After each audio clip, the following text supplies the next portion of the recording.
What's up, guys? How you doing today? You rocking out with the one and only Philly Dom.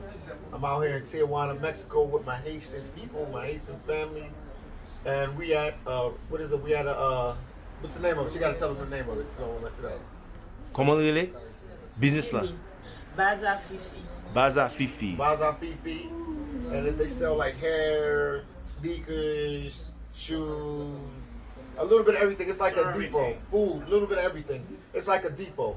You might as well say like a Home Depot. We could call it a Tijuana Haitian Depot. And we want to talk to them today about how they made it up here from Haiti to Tijuana, Mexico, because it's a bunch of Haitians now living in Tijuana, Mexico, and Mexicali.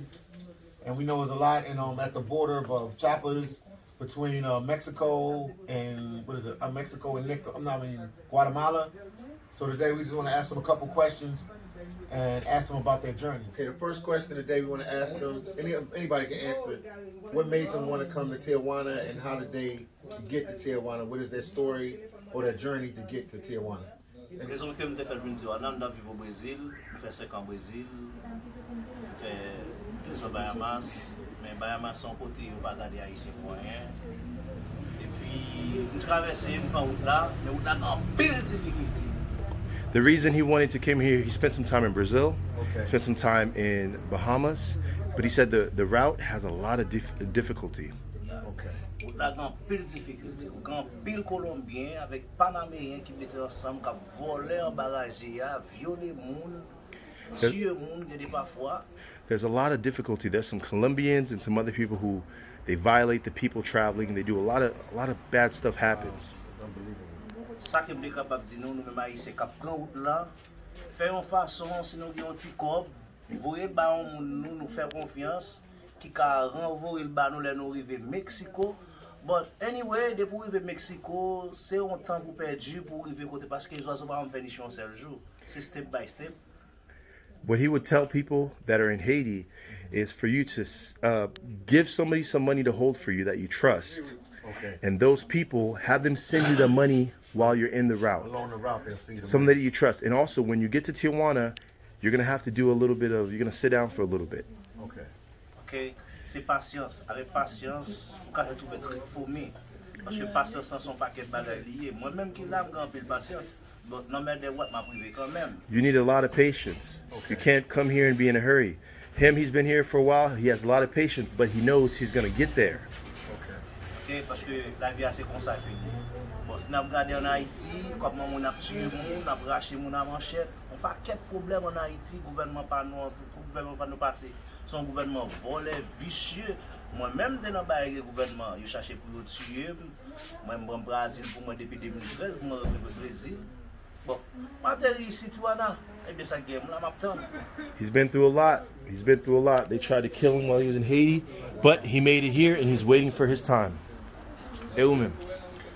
Et Jean-Monsieur a dit, nous tous là pour même cause, même bagaille là. Parce que nous tous c'est haïtiens, même cause, même bagaille là. Nous tous là n'a suivre, mais nous pas venir pour nous être là passer n'a passer. We all came for the same reason. We want to make it to the United States. We're just passing through. We're not here to stay. We're just passing through. OK. Salut Camille, tout le monde qui va assister mieux là, qui va regarder mieux. Comme si on l'a parlé, premièrement, citoyen Wilkens a fait femme. Et moi, c'est ça qu'a fait là en pile parce que nous tout qui là, nous victimes en pile de Tijuana là, nous tout qui là, nous victimes. On va regarder 2016 pour me prendre route là pour venir là, genre citoyen se dit là parce que sinon là je dis gaz comme c'est.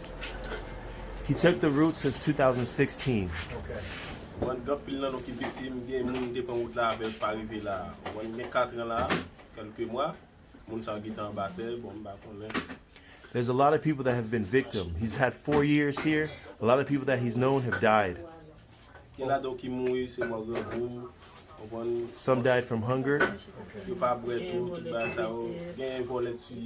Some thieves have killed him. Après ça, finalement, nous venons là, Tijuana, nous travaillons, nous qui pas même aux États-Unis quand même nous travaillons sur les petits cailloux. Et puis, pas forcément des racistes pas bon ici pour nous. They've been in Tijuana. They're working towards their future. Okay. Since they made it to Tijuana, do they think this was worth it for them to take this chance to come up here? Ok, depuis là nous arrivons à Tijuana, est-ce que nous pensons est-ce que ça nous pense le tapier? Comment ça va, frère? Bon, depuis la nouvelle Tijuana, à vrai dire, travail ici, c'est travail pour payer caille pour manger. Et parfois, si vous avez un travail là, bon, on met des voitures, on part en pour qui sortent Miami, nothing serious, rien. The work over here is just working to pay his house, pay his bills. If you don't have a family member from the United States sending you money, You ain't gonna make it. you ain't gonna make it. Parce que situation ici, monsieur, comme nous ça, c'est une situation qui est vraiment danger. Parce que ici, dans Mexico, ça veut dire, Mexicains ne sont pas tellement racistes avec les Haïtiens. Mais nous-mêmes qui sommes Haïtiens, nous toujours cherchons un moyen pour nous mettre, pour nous vivre. Nous regarder là, il y a business, il y a tennis, il y a Haïtiens qui ont un restaurant, il y a un peu de bagaille, soit besoin. Parce que nous toujours cherchons pour vivre. Nous-mêmes Haïtiens, nous sommes peuple solidaire, si nous te comprenons ça, parce que nous avons trois slogans, si nous respectons les slogans, ça nous tape très ouais. The Haitians that are here, you know, they figured it out. They have tennis shoes, they have everything for sale, they have hair. They've made their own businesses, but they have 3 slogans. Nous avons liberté, égalité, fraternité. Liberty, equality, and fraternity. Yeah. Si nous te respectons les slogans, ça va mener nous loin. If the Haitians respect liberty, equality, and fraternity, if they respected those slogans, then the Haitian would go far. Okay. Okay? Et ou même, pendant boy ici, est-ce que les c'est ça que pensez le tapier? Bon, et pas ça me pense le tapis, non, pas de vin pour me déreter là.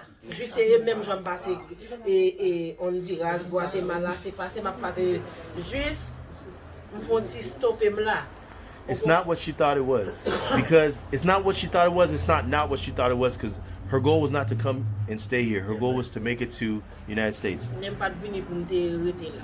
M'obligé d'être là pour aller 2 ans là. She's been here for 2 years, but that wasn't her goal, to come and stay here. Yeah, un peu supérieur, hein. Quand je vois dame dans ce jour là, un peu plaqué, ne pas pile pour rester là vraiment pour circonstance. On a des déportations. Nous juste poser nous. T'es une déportation pas capote tête nous aller. Et sinon t'es allé, puis peut-être que t'es dans Haïti. On voit ça qui passe à Haïti là, ça arrive dans pile non t'es dans victime tout pas retourner là. There's been a lot of deportation. They didn't come here to stay. But like he said, they put themselves together and they figured it out, but they did not come here to stay. Yes. Okay. They know the next step is for them to go to the U.S. Are they confident that they'll be able to make it into the U.S.? Because right now we just changed presidents. We got a new president, Joe Biden, and the U.S. is in shambles right now. I don't know if they know that. This is a bad time for the U.S. right now, as far as jobs, as far as economy. So, nous connaissons, ça nous gagne pour nous faire après ça, c'est entrer aux États-Unis. Nous avons passé 13-14 pays, nous entrer là. So, dernier bail qui était, c'est pour nous entrer aux États-Unis. Est-ce que qui j'en nous pense chance nous y pour nous arriver? Parce que, dans le moment ça, il y a un nouveau président.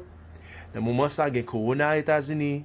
Ça veut dire, peuple là, il y a une situation, Amérique, pourquoi jamais je ne tête dans une situation ça? Peuple là, attend l'État aider yo. Ça veut dire, l'État gagne pour yo aider peuple là, et yo gagne pour yo aider immigrants yo. Est-ce que nous sentons nous gagne une bonne chance pour bah yo passer bien? Bon, ça vous êtes capable de dire, dans le mouvement coronavirus, à chaque époque, une catastrophe naturelle qui passe. Ça me capable de dire, only God qui est capable de faire un bagage. Parce que What he's saying, there's always a catastrophe that happens in life. That's true. Only God is in charge. Parce que ça que je suis capable de dire, c'est le bon Dieu capable de changer tout le bagage. Parce que la catastrophe naturelle là qui pour le passer, c'est ça l'apôtre Paul dit. Ok? Et pour vous parler ça, pas oublier. En pile monde qui a servi ceci, il a servi cela, mais nous ne doit jamais oublier. Only God can change everything. C'est ça le bon Dieu qui a changé tout le bagage. He said, no matter what happens, there's always a natural disaster. It's life. But God is in charge, and only God can make that decision. So he's still confident. Et vous-même, est-ce que vous sentez ou avez une bonne chance pour entrer, ou est-ce que vous sentez une chance là difficile? Bon, bagala c'est comment lié, c'est Timoun enceinte. Ba gen ti moun pa anset, nou just pose. She says the way things are that she's seen, it's kids and people who are pregnant. She doesn't have kids, she's not pregnant, so she's gonna chill out for a little bit. Ok, pendant ap di sa, tem di nou, eske nou konen nan mouman sa, yo ba bezwen konen sou gen pitit, sou ba gen pitit? Paske yo fek sot voye 17 ti moun Haiti. They just sent 17 kids back home, so they don't care if you have a kid, if you don't have a kid. Esko konen sa? There's 17 kids and like 100 adults. 100 gran moun, 17 ti moun San Antonio, Texas, yo fek sot voye yo? Ya yo voye 500. She said yesterday they sent 500 back 500. to Haiti. En pi deme, yo gen pou yo voye En ankon. total, yo gete voye 1068. Okay.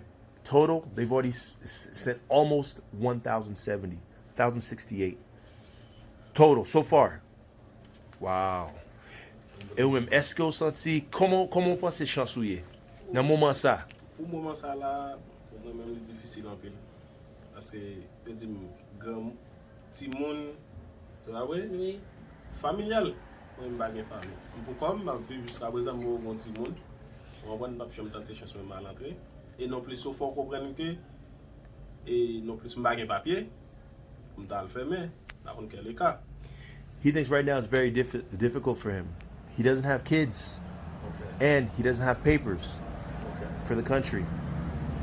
Et on seul bagay m'ta souhaité pour mon connait pendant faire interview là c'est là pour moi non plus tout pour ta chercher connait parce que moi même qui pas gen papier là dans moment où dit ko mal on va écrire le ko mal cap dans mon papier TIJUANA et de pour que papier ça de pour le faire nous dit c'est asile TIJUANA et non plus tout de pour le fermer il faut connaître il toujours représenter asile aux États-Unis on va non c'est l'une des raisons jusqu'à présent là nous sommes là pour connaître ça qui passe. So he's waiting to find out what's going on because he doesn't have papers for Mexico.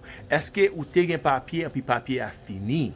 Did you have papers and your papers expired? Il pas fini nan même. Déposé déjà dans l'immigration. Okay, so he did have papers. Est-ce que ou ka renouveler papier? Can you renew it? Yo te ka renouveler pour moi côté m'tap travail là. Te kon dernier papier puis yo te ban moi. Les autres va ban moi travail là pas transiter sous TIJUANA, qui est sous Kouliakan. Et pas affilié avec immigration non plus tout. C'est ça le problème là. Et yo fait mal payer la banque. He was supposed to get it from his job, but his job didn't do it, and he even went to the bank and he paid for it. And he's still stuck. So pour kounya ou just bloqué, ou pas comme ça pour faire. He's blocked. Even if everybody went and closed, he can't go. He's stuck. If they deport him, he can't even come back to Tijuana because he doesn't have paper.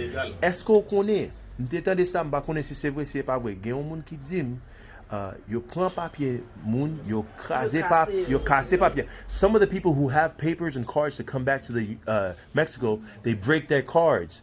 Est-ce que nous t'avons parlé de ça tout? Why do they break their cards for? Because they still got to know if they can't make it in, they got to come back. Est-ce que nous connaissons, est-ce que nous t'avons parlé de ça? Et puis pour qui ça, on pense que tu as crasé 4 moun? Moun qui fait là, comment on dit ça? Taxation. Ni Mexico, moun y ap vini yo pre kat yo voye moun yo tourne. So they take that card, they send them back. Okay. Because Mexico is a good country for them because they'll let them stay here. Other countries won't do this. Il dit Mexico sont bons pays pour nous, pour Haïtiens, parce que yo, si gens embrassez nous, l'autre pays pas fait ça. Majorité moun la de pou te gen papier nan moun li fini, tout moun sa papier. The majority of the people here, if you had papers and it's finished, you have no more papers now. Mwen devine mwa de Why they can't renew it? Parce que gen dans la papier sans Why papier. they can't renew it? He's been living a whole year without papers. OK. Dale, dale. Viens sous. Okay.